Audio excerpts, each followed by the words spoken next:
Nigeria's news update today, May 23rd, 2025.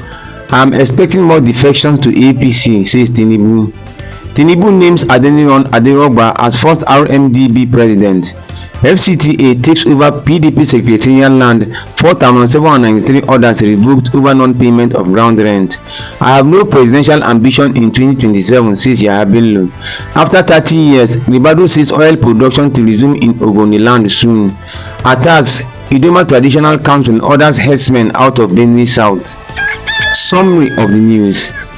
I am expecting more defections to APC, says Tinubu. President Bola Tinubu at the APC Renewed Hope Agenda Summit expressed optimism about more politicians defecting to the All Progressives Congress APC ahead of the 2027 elections. He likened defection to leaving a sinking ship and affirmed his satisfaction with the administration's progress.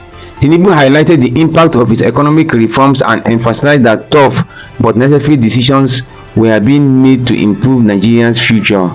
Key party leaders, including the National Assembly leadership, APC governors, and party's National Working Committee, unanimously endorsed Tinubu for a second term in 2027. APC chairman Abdullahi Ganduje confirmed Tinubu as the party's sole presidential candidate. The summit, which reviewed the administration's 2-year achievements, also received praise for the president's leadership in areas like economy, security, and governance. Tinubu names Adeniran Aderogba as first RMDB President. The Minister of Marine and Blue Economy, Adeboyega Oyetola, announced the commencement of operations for the Regional Maritime Development Bank (RMDB) after a 16-year delay. Mr. Adeniran Aderogba has been appointed as its first president and CEO. President Bola Tinubu approved Nigeria as the host of the bank, marking a major milestone for regional maritime development. The RMDB will provide long-term funding for key maritime infrastructure projects across West and Central Africa. Aderogba, a seasoned expert with over 30 years experience in maritime finance and administration, previously held leadership roles at NIMASA, Fourth Atlantic Bank, and NBC International Bank. He is also the founder of CLG Securities Limited and has contributed to Nigeria's financial sector reforms. His appointment is seen as pivotal to driving maritime sector growth and regional economic integration. FCTA takes over PDP Secretariat land, 4,793 orders revoked over non-payment of ground rent. The Federal Capital Territory Administration (FCTA) will begin taking possession of 4,794 properties in Abuja starting Monday, May 26, 2025. These properties, located in districts such as Central Area, Gariki, Wuse, Asokoro, Maitama, and Gozape, were revoked due to non-payment of ground rent for periods ranging from 10 to 43 years. Among the affected properties is the land housing the headquarters of the opposition People's Democratic Party (PDP). The FCTA emphasized that the repossession will proceed regardless of ownership claims and in accordance with existing laws. Officials clarified that no court ruling are currently blocking the revocations. Additionally, properties defaulting 1 to 10 years are given a 21-day grace period to pay, and the government is compiling records to enforce further actions. As of March 2025, over 6.9 billion naira was owed in ground rent by 8,375 defaulters. I have no presidential ambition in 2027, says Yahaya Bello.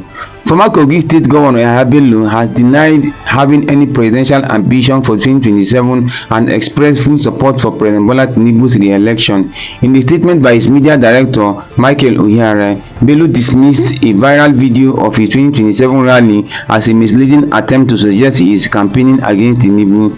The statement condemned the video as a recycled, deceitful post by mischief makers aimed to cause political tension. Bello emphasized that such tactics are baseless and meant to create division where none exists. After 30 years, Ribadu says oil production to resume in Ogoniland soon.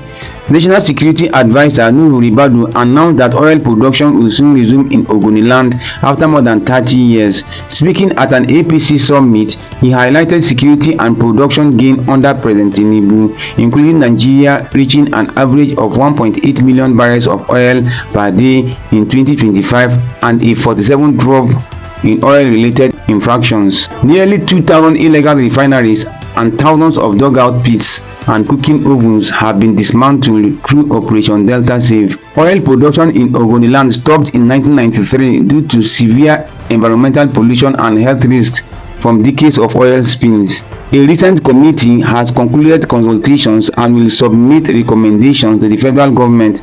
Despite halting drilling, hydrocarbon exposure persisted, with over 2 million barrels of oil spilled between 1976 and 1991.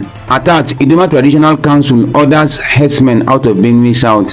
Following recent deadly attacks by suspected armed herders in Benue State's Southern Senatorial District, the Idoma Area Traditional Council (IATC) has ordered all herders to vacate farmlands in the area. This resolution, made during an emergency meeting led by the Arch Idoma Honorable Dr. John Odogbo, aims to ensure farmers can safely resume cultivation. The council condemned the violence, called for intensified government action, and emphasized the need for herders to leave to prevent further conflict. They also urged the residents to support security efforts and report suspicious activities. Additionally, the council reminded authorities that the state's open grazing prohibition law remains in effect and violators must be prosecuted. The federal and state governments were urged to demonstrate political will by enhancing security measures across the region. Follow for more. May 23rd, 2025.